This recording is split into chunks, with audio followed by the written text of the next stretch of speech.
Hello students, beta. Hope you all are fine and your studies are going well and you are understanding each and everything. And what's date today? Today is 12th November. Clear beta? And what we will start? We will start today your chapter number 6. What we will start? We will start your chapter number 6, economic reforms, that is economic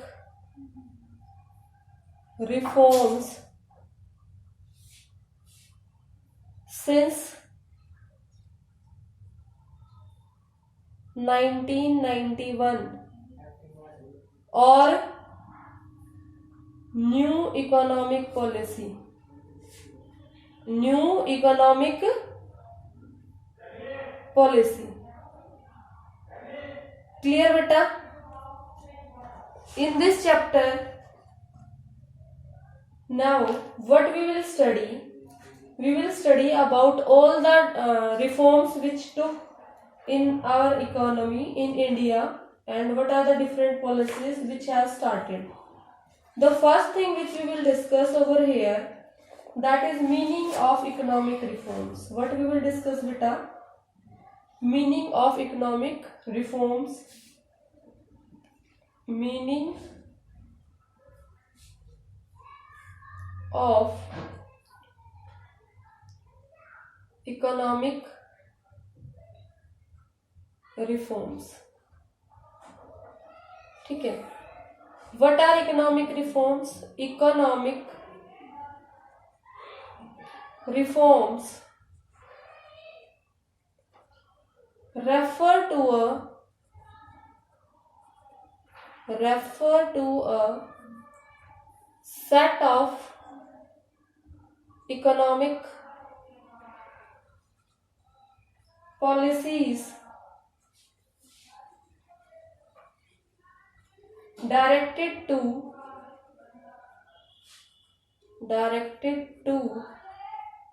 accelerate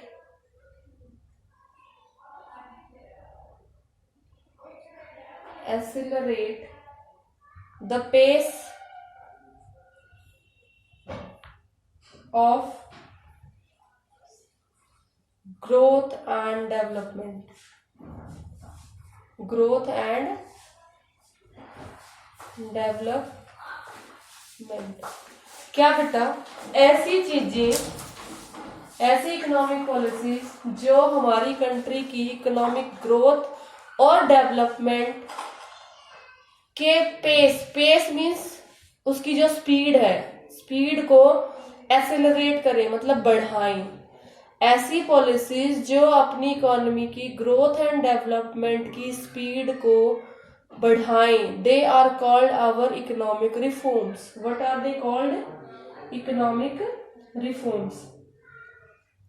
In 1991,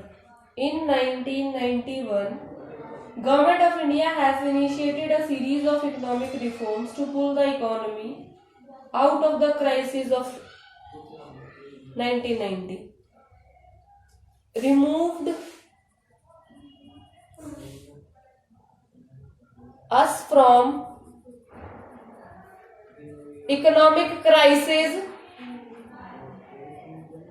economic crisis. ठीक है बेटा, इससे वो हमें remove करते थे. These reforms are called, जो ये रिफॉर्म्स बनाए गए ना, इनको बोला गया NEP. क्या बोला गया? NEP, that is new economic policy. क्या बोला गया? New economic policy.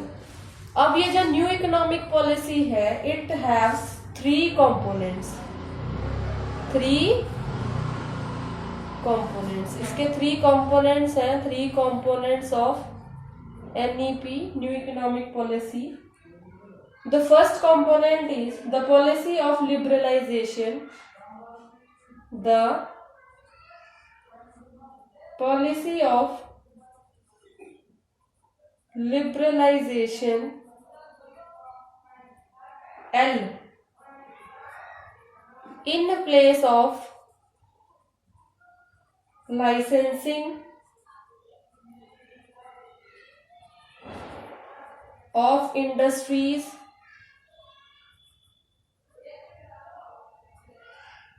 and trade. Licensing की पॉलिसी को हटा के लिबरलाइजेशन की पॉलिसीज आई थी किस किस फील्ड में, ट्रेड एंड इंडस्ट्री में। उसके बाद बेटा जो चेंज आए थे वो थे क्या, the policy of privatisation, the policy of privatisation P in the place of quotas Q for the industrialists।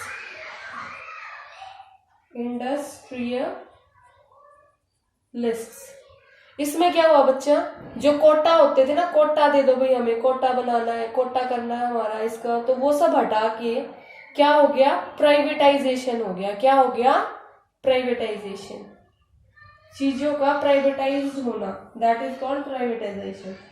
अब बेटा next is your the policy of globalisation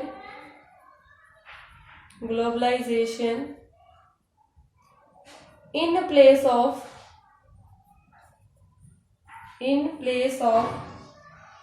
permits for exports and imports।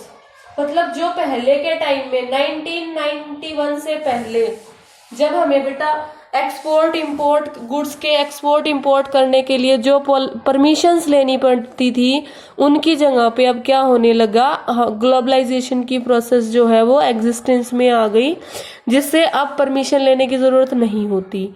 अब privatisation हो गया, globalisation हो गया और liberalisation हो गया। क्लियर है बेटा, ये बहुत इंपॉर्टेंट टॉपिक है आपका।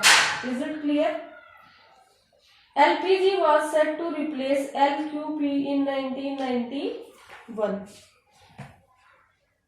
ठीक है, L means liberalization, P means privatization, G means globalization। इसको चेंज किसने कर दिया, आपके LQP को, जो आपका था लाइसेंसिंग, आपका कोटा एंड आपका बेटा परमिट्स। ठीक है, next is your elements of new economic policy. Elements of new economic policy, this was your first topic, now is your second topic, elements of new economic policy. Capital बना लेते हैं, elements of new economic policy. New economic policy के तीन main elements हैं, first three main elements. First one is बेटा your liberalisation,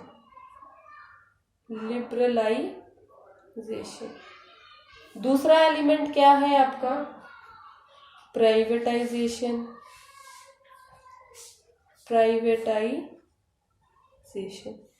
तीसरा element क्या है बच्चे आपका, ग्लोबलाइजेशन।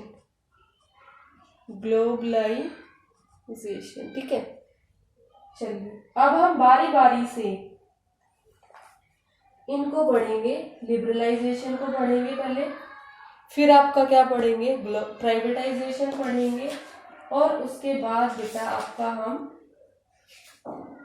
क्या पढ़ेंगे, आपका ग्लोबलाइजेशन पढ़ेंगे। तो आज हम आपका जो स्टार्ट कर रहे हैं, that we are starting your liberalisation. Liberalisation. Clear? What is liberalisation? Liberalisation होता क्या है बच्चे? Liberalisation of the economy means freedom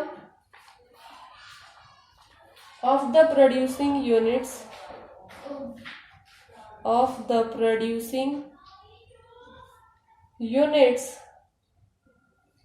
from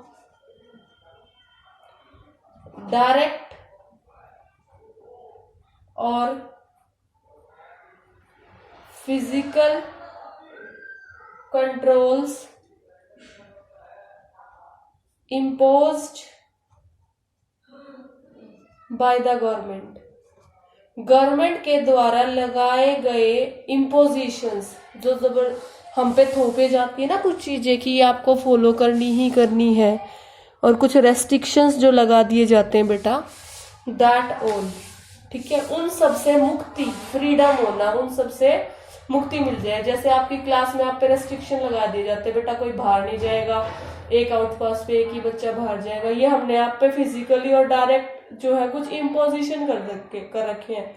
अगर हम इनको हटा दें तो आपको लिबरलाइजेशन हो जाएगा, आप वहां से लिबरल हो जाओगे। ठीक है बेटा? इसके अकॉर्डिंग 1990 के कुछ ऑब्जर्वेशंस हैं।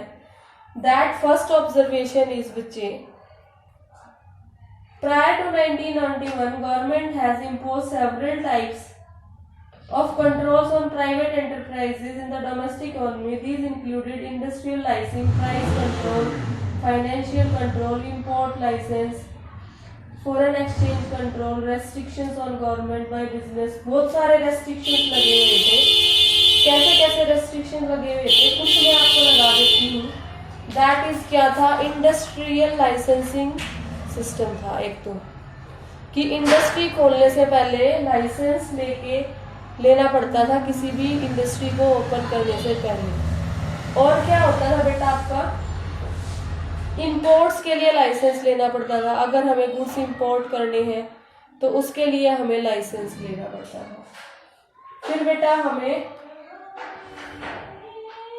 Price control, restrictions on investment by big business houses, जो बड़े बड़े बिजनेस हाउसेस होते हैं उनके ऊपर भी restrictions on investment by big business houses. ठीक है, bye big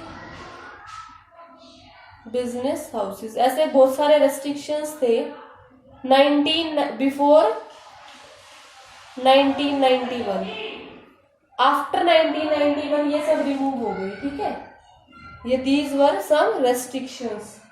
it was experienced by the government that several shortcomings has emerged. Government को ये फील हुआ कि इन सब रेस्ट्रिक्शंस की वजह से कुछ शॉर्टकमिंग्स आई थी। Shortcomings were there. कैसी शॉर्टकमिंग्स? कंट्री अच्छे से ग्रो नहीं कर पा रही थी। ठीक है, these controls have given rise to corruption, delays and inefficiency। इस कंट्रोल्स की कमियां क्या आई? करप्शन बढ़ गया। ठीक है, क्या हो गया बेटा? करप्शन इंक्रीज हो गया, काम देरी से होने लग गए, डिलेज होने लग गए, और क्या हो गए? इनएफिशिएंसी आ गई, जो काम थे वो अच्छे से नहीं हो पा रहे थे। ठीक है, क्यों? लाइसेंस लेना है भाई, जिसके पास पैसा है घूसखोरी करके लाइसेंस ले लिया, उनको मिलना नहीं चाहिए बट उनको मिल गया। ठीक है, ऐसे पैसे वैसे देके, और जब अच्छे जिन क्वालिटी के अकॉर्डिंग जिसको नहीं मिलना चाहिए उसे मिल जाए तो वो काम भी क्या ढंग से करेगा, तो इससे इनएफिशिएंसी आ गई, डिलेज होने लग गए वर्क में। ठीक है बच्चे, इन व्यू ऑफ दीज फिर बेटा जीडीपी ग्रोथ जो है वो बहुत ज्यादा गिरने लग गया। इन सब चीजों की वजह से जीडीपी ग्रोथ रेट डिक्रीज होने लग गया। ठीक है, डिक्रीज होने लग गया। फिर हमारी कंट्री ने, इंडियन इकोनॉमी ने क्या सोचा कि हमें कुछ रिफॉर्म्स लाने चाहिए, और उन रिफॉर्म्स में वही रिफॉर्म्स कब आए? इन 1991 रिफॉर्म्स आए। और वो रिफॉर्म्स किस फॉर्म में आए? न्यू इकोनॉमिक पॉलिसी ऑफ 1991 ठीक है, इकोनॉमिक पॉलिसी आई हमारी 1991 के अंदर। ठीक है, उसके अंदर एलिमेंट्स जो थे आपके, ये 1991 में आई थी। इसके कंपोनेंट्स मैंने यहाँ डिस्कस किए थे। इसके एलिमेंट्स में सबसे पहले चीज जो हुई वो हुई थी लिबरलाइजेशन। क्लियर बच्चा? अब इस लिबरलाइजेशन के बाद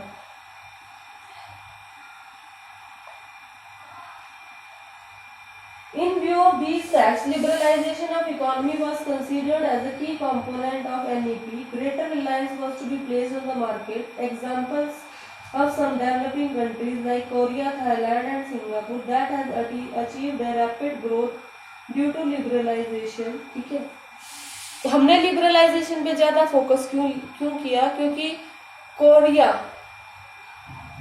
थाईलैंड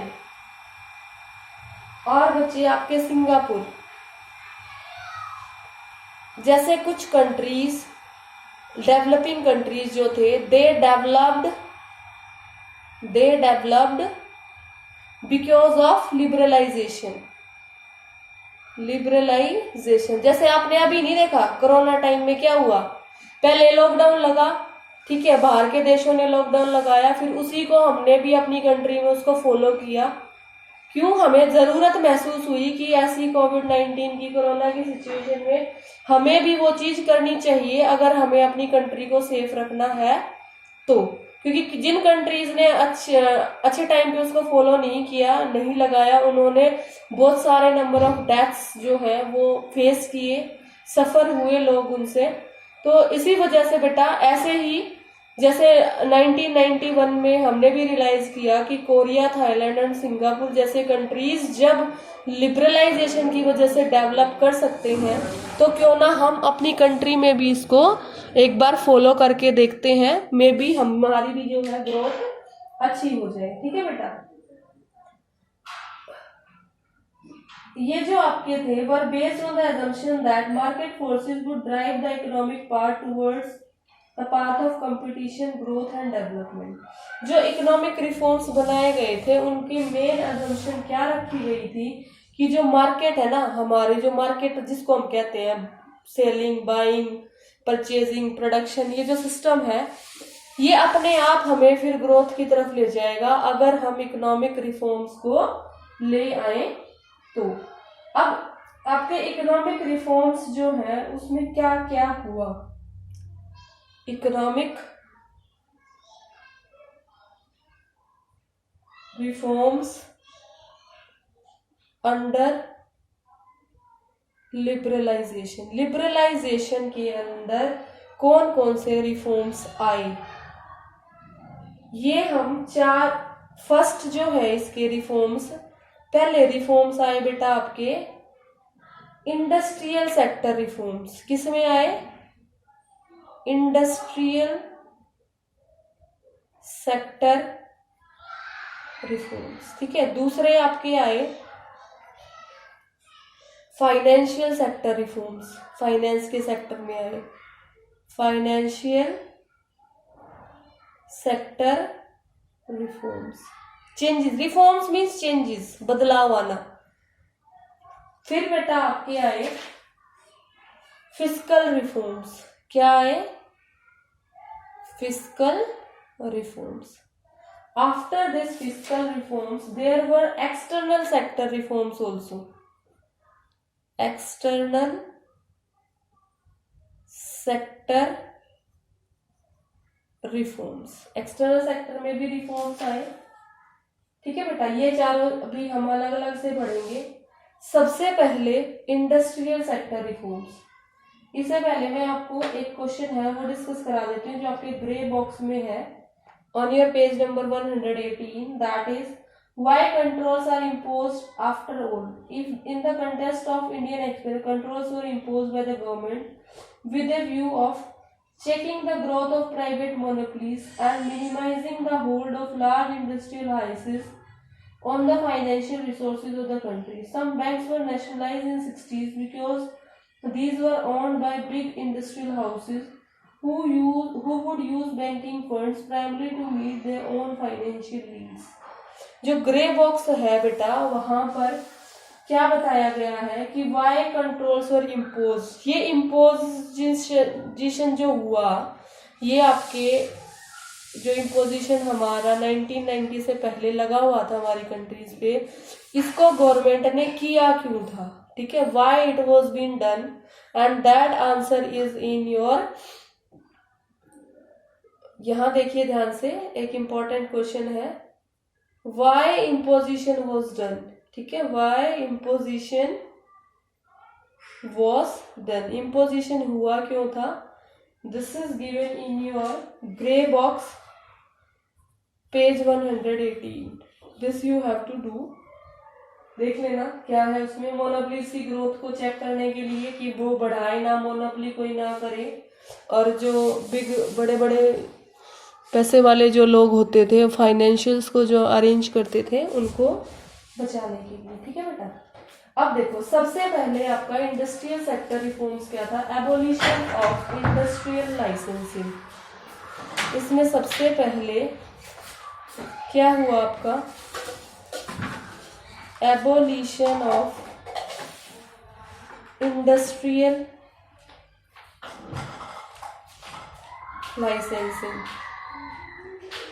लाइसेंसिंग, ठीक है बेटा। देखो, इंडस्ट्रीज पे लाइसेंस लगा हुआ था इन जुलाई 1991, कौन से ईयर में, इन 1991 ऑफ जुलाई, जो न्यू इंडस्ट्री पॉलिसी है ये अनाउंस हुई थी, और इसमें जो था लाइसेंस लेना जरूरी जो होता था उसको हटा दिया, कि जो फैक्ट्रीज वगैरह लगाने के लिए, इंडस्ट्रीज वगैरह को लगाने के लिए जो लाइसेंसिंग चाहिए वो अब जरूरी नहीं है, केवल 5 चीजों के लिए इन्होंने बोला, only for 5 things licensing is necessary, only for 5 things licensing is necessary, बाकी इन 5 चीजों को छोड़ के बाकी सब चीजों के जो लाइसेंस का जो लगा हुआ था, बैन जो लगा हुआ था, उनको हटा दिया, और इसमें 5 चीजें कौन सी थी बेटा आपके, लिकर, वाइन शॉप्स जो होते हैं आपके, सिगरेट, इनको कोई भी नहीं खोल सकता है गवर्नमेंट की परमिशन के बिना, cigarette, defence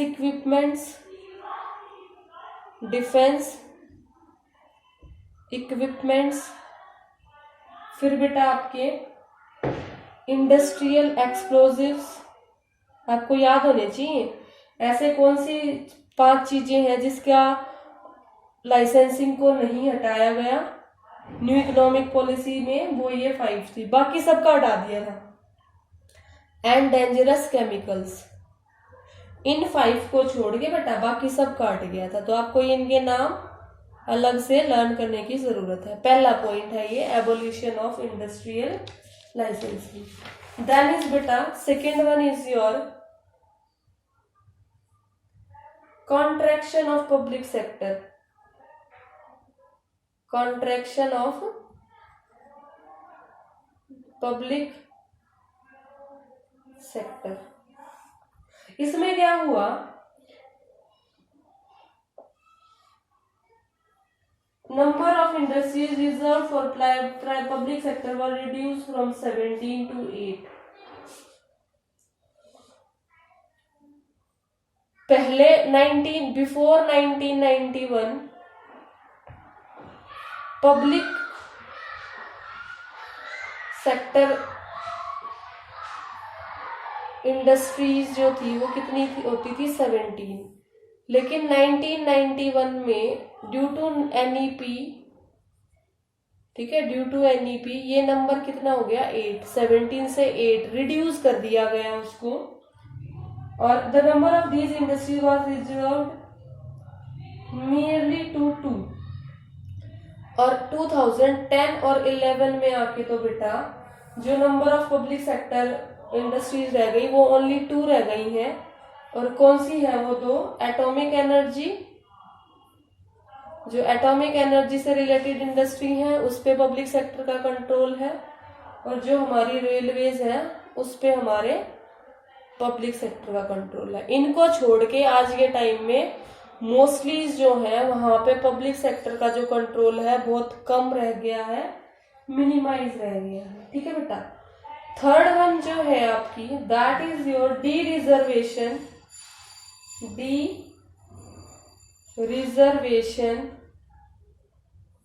of production areas. D reservation of production areas, दोबारा से रिजर्व करना। Many production areas which were earlier reserved for SSI were de-reserved. Forces of market were allowed to determine allocation of resources.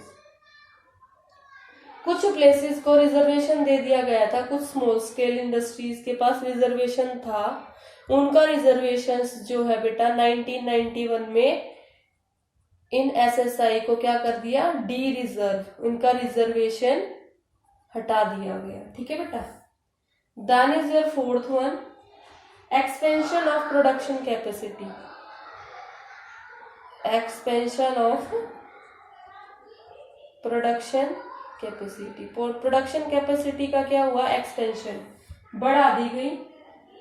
पहले क्या था, licensing होती थी, क्या produce करना है, क्यों प्रोड्यूस करना है, उस पर रेस्ट्रिक्शंस लगे हुए थे। अब उन रेस्ट्रिक्शंस को हटा दिया और उनको हटाने के बाद प्रोडक्शन लिमिट जो है वो भी बढ़ा दी गई। ठीक है। नेक्स्ट इज बेटा freedom to import capital goods. Freedom to import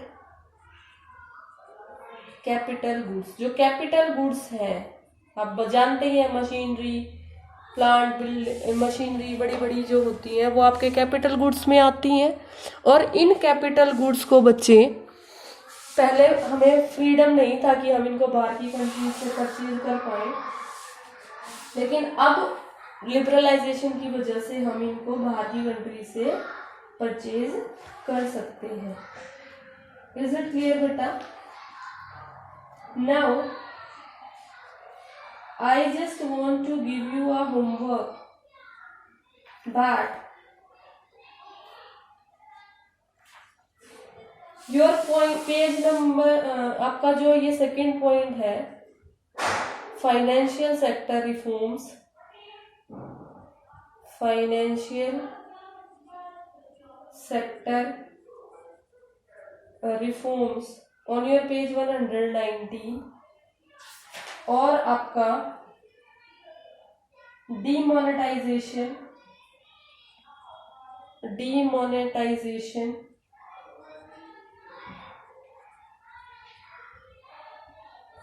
your blue box on your page number 120 and your fiscal reforms, that was your third topic, fiscal reforms, page number 121.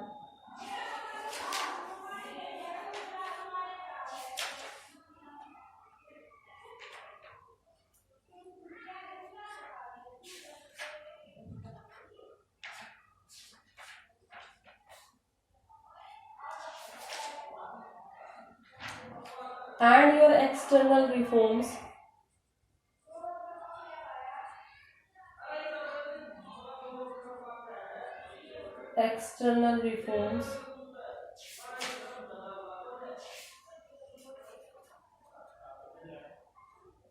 and blue box of